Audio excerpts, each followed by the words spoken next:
terceira série.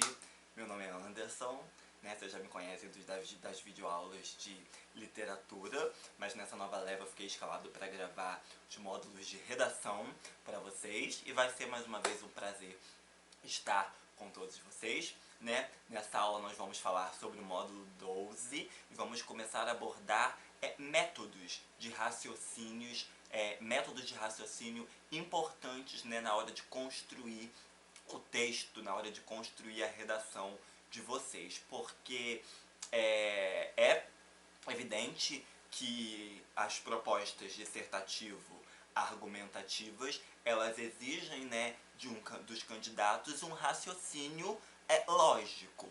Porque toda a estrutura de argumentação está baseada, né, numa ideia de raciocínio lógico. O aluno precisa raciocinar para conseguir chegar ao seu argumento e conseguir atingir o objetivo, né, atingir o alvo, que é convencer o leitor, convencer o receptor de que a opinião dele, de que o argumento que esse leitor, que esse emissor produziu é um argumento válido, né? Você não precisa chegar ao fato ao extremo de convencer a pessoa que leu do seu argumento, mas você precisa, no mínimo, convencê-la de que o seu argumento é válido. Ele pode não ser pode não ter, né, o mesmo teor de opinião de que a pessoa que está lendo tem, mas ainda assim deve ser considerado um argumento válido, porque vale lembrar que as correções de textos dissertativos e argumentativos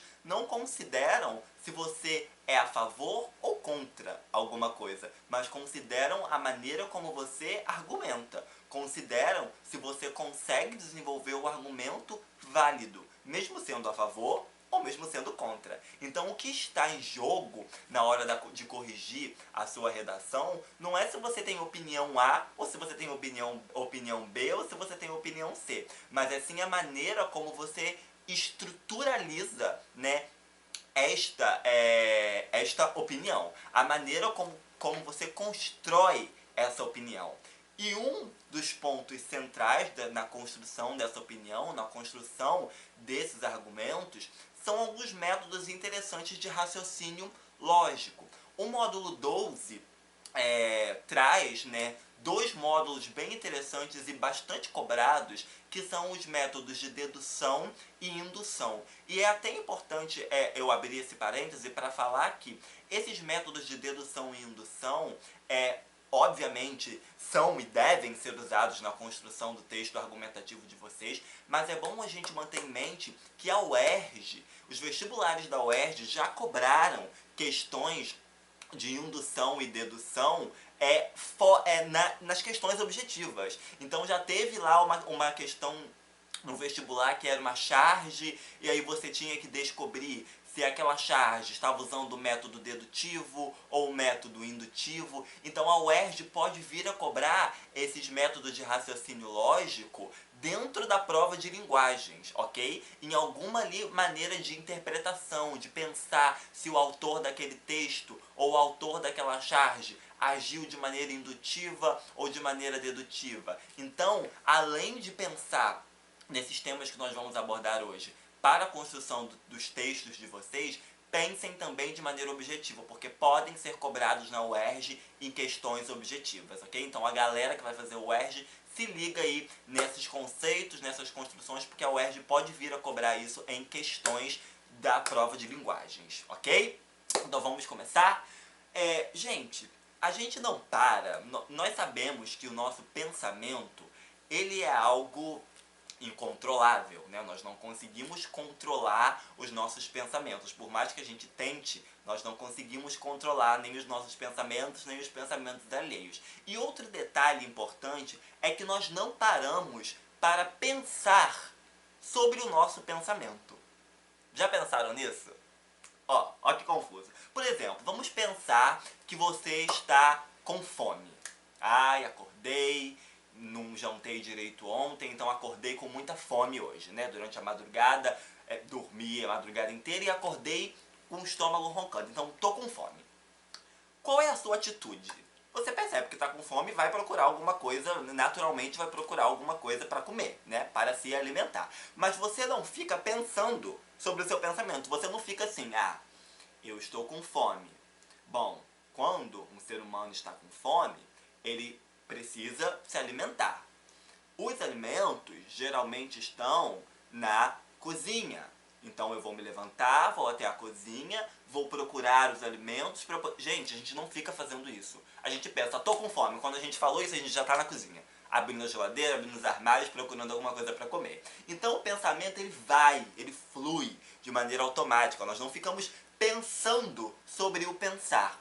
Mas os métodos de raciocínio lógico tentam fazer justamente com que nós paremos um pouquinho para pensar no pensamento, para pensar na maneira em como o nosso pensamento está estruturado, ok? Então é sobre isso que a gente vai falar hoje, sobre modos de pensar, sobre modos de raciocinar.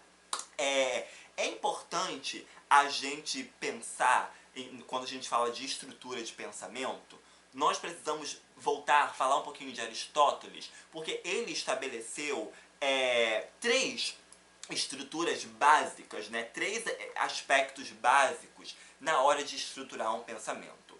Ele dizia que há sempre uma afirmação inicial. Depois dessa afirmação inicial, eu tenho uma afirmação ou afirmações intermediárias, ou seja, que ficam ali no meio, e são essas afirmações, tanto a inicial como as intermediárias, que vão me levar ao terceiro passo, que é o quê? A minha conclusão.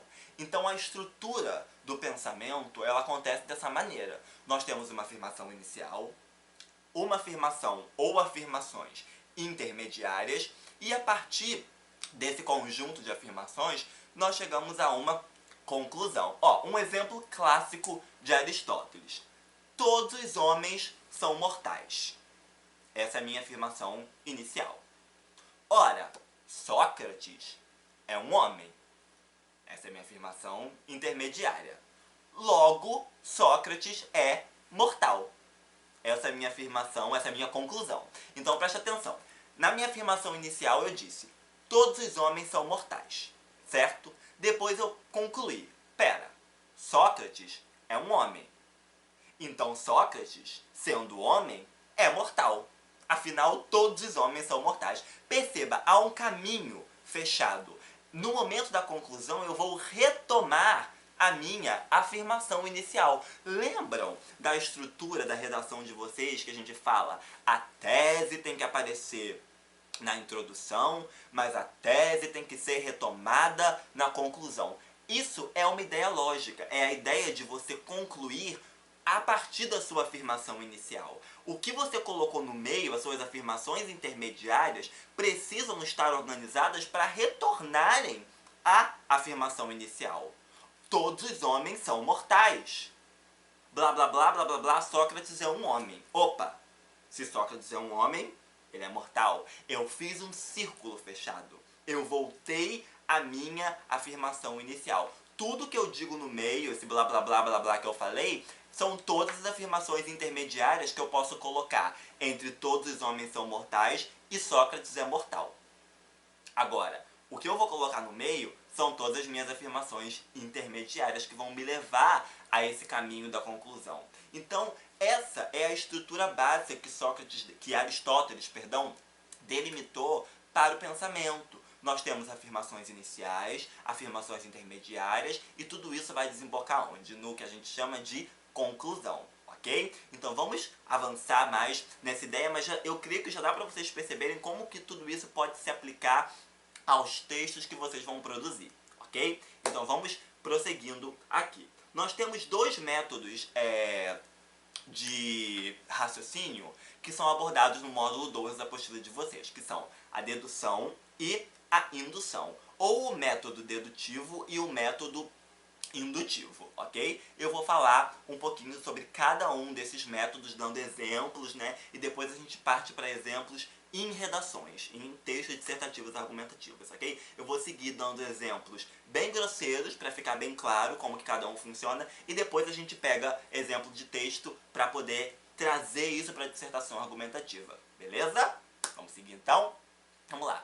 Vamos começar falando sobre o método dedutivo, ok? O que é um método dedutivo? Como que eu uso o método dedutivo para argumentar? Gente, olha só. O método dedutivo, ele parte de uma afirmação geral, de uma noção geral, genérica, para caminhar para algo particular. Então, toda vez que eu vou usar o método dedutivo para argumentar, eu vou começar de uma noção geral, ou seja, de um senso comum, digamos assim, para depois eu particularizar essa ideia geral. Então, nós vamos manter essa estrutura de afirmação inicial, afirmação intermediária e conclusão. Só que no método dedutivo eles recebem nomes diferentes. No método dedutivo nós vamos ter uma premissa inicial, que é uma premissa que vai ser sempre genérica, ou seja, geral, comum. Nós vamos ter depois as premissas intermediárias e nós vamos ter a conclusão, que aí não vai ser mais genérica, vai ser uma conclusão particularizada, porque como eu já disse, o método indutivo, ele parte, o método dedutivo, estamos falando do dedutivo, o método dedutivo parte de algo geral para transformar esse geral num funil, para eu particularizar esse modo geral de pensar. Então preste atenção no exemplo. Eu posso usar a seguinte premissa inicial: a prática de esportes faz bem à saúde. Isso é uma informação que todo mundo sabe. É algo geral, genérico, certo? E aí, como premissa intermediária, eu digo assim: ora, a natação é um esporte. E como conclusão eu digo, logo, a prática da natação faz bem à saúde. Como que eu particularizei isso? Eu peguei esporte, que é um termo geral, e na minha conclusão eu transformei esporte em natação, em um esporte só. Eu dei uma ideia de particularização. Logo, toda vez que eu transformo um comentário geral para um comentário particular, eu estou usando o método dedutivo de argumentação. Eu sempre vou ter uma premissa inicial que é genérica, os esportes fazem bem para a saúde, e uma conclusão que vai ser particularizada, a natação faz bem para a saúde. Eu não estou falando mais de todos os esportes em si, eu estou falando só da natação. Então eu particularizei, entenderam? Essa é a ideia da dedução, é você trazer uma noção geral para uma noção particular. Por isso que eu falei na ideia do funil. O funil ele começa grande e ele vai diminuindo, vai afunilando. Essa é a ideia da dedução. Você vai passando as suas informações pelo funil até elas ficarem o mais particularizadas possíveis, ok? Então essa é a dedução. O primeiro modo, né, o primeiro método de raciocínio que nós vimos no vídeo de hoje, na aula de hoje, beleza? Dentro desse método de dedução, o método dedutivo, é muito importante a gente falar de algo chamado silogismo. Não sei se vocês já ouviram falar sobre isso, mas o que é o silogismo? O silogismo faz parte, né, é uma característica do método dedutivo, ele está dentro, né, quando a gente fala de método dedutivo e silogismo, nós estamos falando de sinônimos, né, são termos que se complementam, temos que tem um significado parecido e tem uma ideia parecida, um objetivo parecido. Mas a gente também pode fazer uma diferenciação de silogismo, lembrando que estamos dentro do modo dedutivo ainda, do método dedutivo. Nós podemos falar do silogismo categórico e do silogismo hipotético. Qual é a diferença de um para o outro? Vou dar primeiro o exemplo de silogismo categórico. Como o próprio nome já diz, gente, uma coisa que é categórica significa que é uma coisa que é certa. Quando eu digo assim, quando eu uso esse adjetivo categórico, fulano é uma pessoa categórica, significa que ela é uma pessoa que fala tudo como tem que ser falado. Faz afirmações, não fica em cima do muro, entende? É uma pessoa categórica, é uma pessoa que sabe expressar bem o seu pensamento e o expressa de maneira firme, sem deixar espaços para dúvida, ok? Essa é a ideia do silogismo categórico. Eu vou continuar seguindo aquelas três premissas, né? A premissa inicial, a premissa intermediária e a conclusão, mas eu vou fazer isso de maneira categórica. Preste atenção no exemplo. Olha só. Crimes hediondos são punidos de forma exemplar. Essa é a minha premissa inicial. Olha o verbo que eu usei. Crimes hediondos são punidos de forma exemplar. Eu usei o verbo ser. Ou seja, é algo incontestável. Na minha opinião, os crimes hediondos são punidos de forma exemplar. E ponto final. Não há espaço para dúvidas. Essa é a minha premissa inicial. Premissa intermediária. O sequestro é um crime hediondo. Conclusão. Logo, o sequestro é punido de forma exemplar. Mais uma vez eu usei o verbo, em todas as construções na verdade eu usei o verbo ser. Então, eu não deixei espaço para dúvidas. Crimes hediondos são punidos de forma exemplar. Se o sequestro é um crime hediondo, o sequestro é punido de forma exemplar. Então eu estou fazendo aqui afirmações incontestáveis. Não pode haver aqui espaço para dúvida. Esse é o silogismo categórico, que se diferencia do silogismo hipotético. O que é uma coisa hipotética?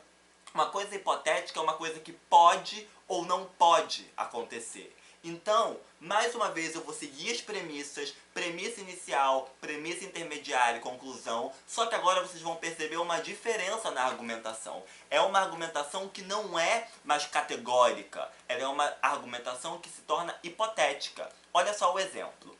Se o sequestro é considerado um crime hediondo, deve ser punido de forma exemplar. Olha só, eu comecei com se e eu usei deve ser punido.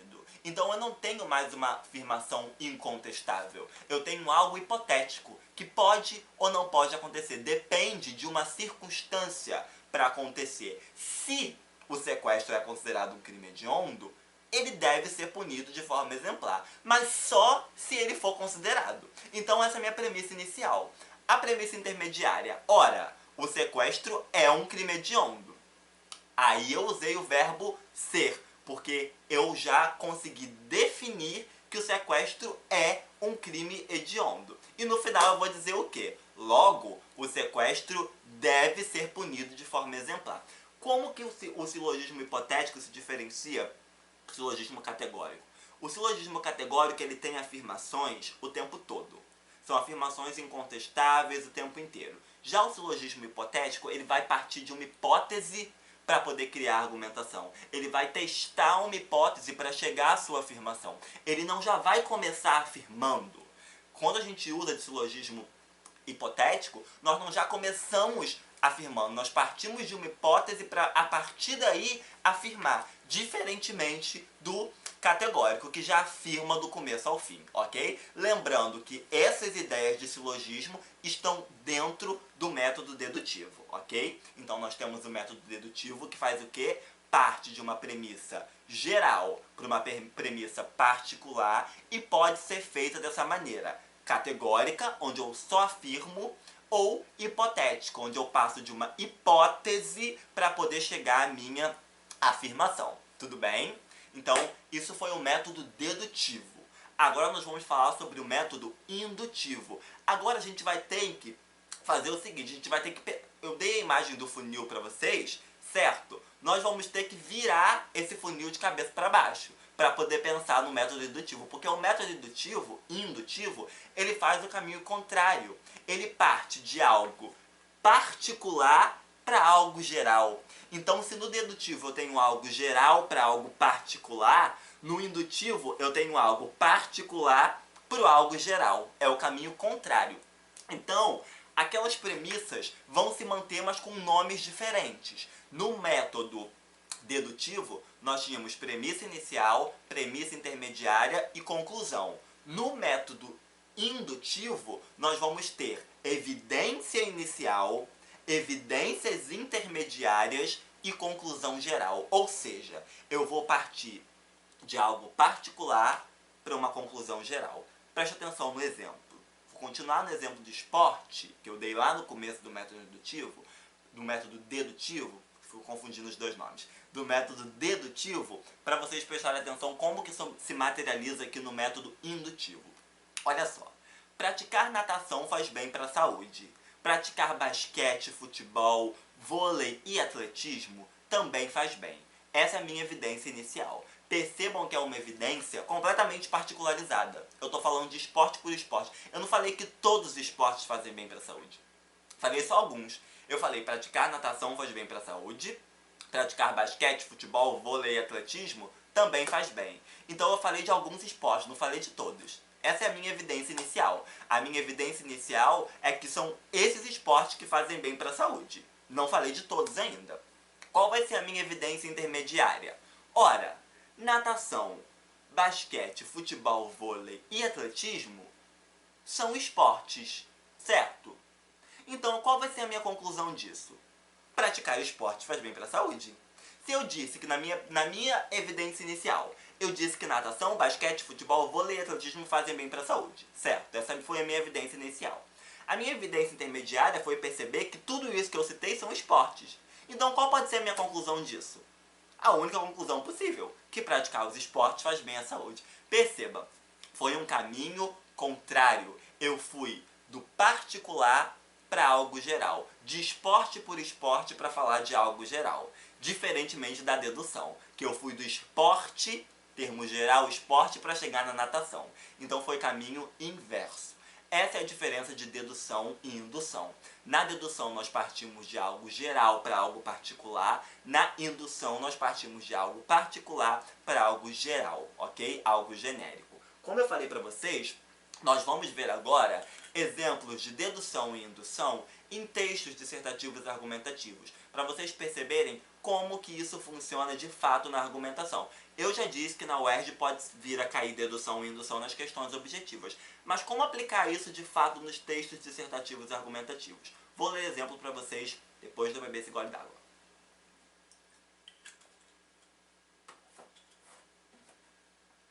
Vamos lá. Vamos começar com exemplos de dedução, ok? Nós temos aqui dois exemplos de dedução.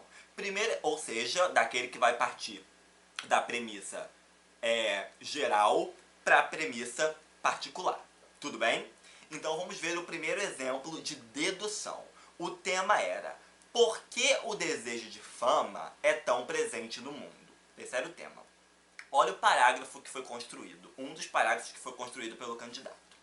É válido destacar, antes de tudo, que o grande objetivo do ser humano em vida é a felicidade. Ser feliz no mundo capitalista em que vivemos parece estar baseado em desejos essencialmente materiais, tais como dinheiro e status social. Nessa perspectiva, se considerarmos que a fama é um meio de se atingir de forma rápida tais ideais, não é de estranhar que seja tão desejada na atualidade. Como que a gente vai analisar isso de uma maneira dedutiva? Lembrando que nós temos a premissa inicial, a premissa intermediária, ou as premissas intermediárias, e a conclusão. Qual é a premissa inicial desse parágrafo? Todo ser humano busca a felicidade em vida. Essa é uma afirmação geral, genérica. Eu estou dizendo que todo mundo busca a felicidade. Então é uma afirmação genérica, geral. A partir daí eu já percebo que é dedução. Quais são as premissas intermediárias que esse candidato colocou? Olha só. A felicidade está baseada em desejos materiais, dinheiro e status. E os desejos materiais podem ser obtidos mais rapidamente se o indivíduo tornar-se famoso. Qual é a premissa individual, a premissa intermediária que ele coloca aí? Ele parte da premissa geral de que todo mundo quer ser feliz, e as premissas intermediárias dizem que a felicidade está baseada em dinheiro, status, e que o ser humano vai conseguir isso se ele se tornar famoso. Então qual é a conclusão geral disso? A felicidade buscada pelo ser humano pode ser atingida como? Pela fama. Essa é a opinião particular dele. Se todo ser humano quer ser feliz, ele precisa encontrar mecanismos para ser feliz. Qual é o mecanismo que ele defende nesse parágrafo? A fama. Então ele parte da ideia geral da felicidade, de todo mundo querer felicidade, para mostrar como que, na opinião dele, as pessoas podem alcançar essa felicidade, através da fama, ok? Esse é um exemplo de argumentação dedutiva, tudo bem? Vou dar mais um exemplo de dedução para vocês. Olha só, o tema era democracia, uma opção adequada? Olha o parágrafo. Filosoficamente, o regime de governo considerado ideal é aquele que melhor atende aos anseios do povo. Nesse sentido, A liberdade de expressão está, sem dúvida, entre os principais desejos de qualquer sociedade. Como a democracia é historicamente considerada o único sistema capaz de garantir de forma plena a expressão da liberdade individual, é lícito afirmar que se trata de um regime sobremaneira eficaz. Vamos perceber. Qual foi a premissa inicial? O regime de governo mais eficaz é aquele que melhor atende aos anseios do povo. Perceba, ele ainda não falou qual regime ele vai defender. Ele só falou de maneira geral. O melhor regime, o regime mais eficaz, é aquele que atende aos anseios do povo. Eu não estou falando que regime, só estou falando uma opinião geral. Ok? Premissas intermediárias. A liberdade de expressão é um dos maiores anseios do povo. A democracia é o único regime que garante de forma plena a liberdade de expressão. Então, olha só. Ele diz na premissa inicial que para o governo ser eficaz, tem que respeitar, tem que atender os anseios do povo. Qual é o anseio do povo que ele bota na premissa intermediária? Liberdade de expressão. E na opinião dele, qual é o único regime que pode atender esse anseio da liberdade de expressão? A democracia. Então ele parte mais uma vez de uma ideia geral para chegar numa ideia particular. Mais um exemplo clássico de argumentação por dedução, ok? Para fechar, vamos ver agora um exemplo de argumentação por indução, ou seja, aquela que vai partir, ao invés da dedução de partir do geral para o particular, vai partir do particular para o geral. Vamos lá, o tema era sobre pena de morte, olha só. A pena de morte deveria ser aplicada em um país como o Brasil? E aí, olha o parágrafo. Pesquisas revelam que nos Estados Unidos, país cujo ordenamento jurídico prevê a aplicação de pena de morte, a instituição deste tipo de punição não diminuiu a criminalidade. O mesmo parece ter acontecido na China, no Irã e na Arábia Saudita, países que conseguiram notoriedade devido ao rigor das punições. Desse modo, pode-se afirmar que a instituição da pena de morte acaba por se tornar apenas um instrumento de vingança do Estado contra o agente agressor, e não uma solução viável contra o crime. Gente, um caminho completamente oposto dos dois exemplos que nós vimos. Olha só, qual é a evidência inicial? A instituição de pena de morte não diminuiu a criminalidade nos Estados Unidos. Eu já estou partindo de um exemplo particular. Eu estou falando de Estados Unidos. Não estou falando de pena de morte de maneira global e geral. Eu estou falando de um exemplo particular. Então eu já percebo que eu comecei a argumentação por indução. Porque eu comecei de um exemplo particular. Depois, percebam, eu vou expandindo na evidência intermediária, eu vou abrindo leque, eu vou expandindo esse exemplo particular inicial com mais exemplos. Ele cita China, Irã, Arábia Saudita. Então eu adicionei China, Irã e Arábia Saudita ao exemplo inicial dos Estados Unidos. Tudo isso para chegar ao consentimento geral de que a pena de morte não é uma boa solução para a criminalidade, qualquer que seja o país. Qualquer que seja o país. Ou seja, geral, estou falando do mundo agora. Então eu começo nos Estados Unidos, vou para outros países para eu poder finalmente falar do mundo como um todo. Um caminho oposto à dedução. Ok? Gente, essas são as premissas, os métodos de raciocínio bastante utilizados, principalmente para propostas que buscam fazer com que o candidato responda perguntas. Então, quando nós temos uma proposta de dissertação que começa com uma pergunta, que é uma pergunta para ser debatida pelo candidato, para ser respondida, pensem em usar o método dedutivo ou o método indutivo para defender a opinião de vocês. Ou partir no método dedutivo de algo particular, de algo geral para particular, ou partir no método indutivo de algo particular para algo geral. É um bom exercício para treinar argumentação, ok? Na nossa próxima aula nós vamos falar sobre dialética, vamos continuar falando sobre raciocínio, e aí a gente tenta discutir algum tema que caiba, né, tudo isso que a gente está falando de método de raciocínio. tudo bem? Então, nessa aula nós falamos de indução e dedução. Próxima aula vamos falar de dialética, vamos continuar falando de raciocínio lógico, né, e aplicando a dissertação. E vamos aí tentar discutir alguma proposta que caiba e nessa camisa que nós estamos tentando vestir da dissertação, ok? Obrigado, gente, sempre um prazer. Até a próxima, ok?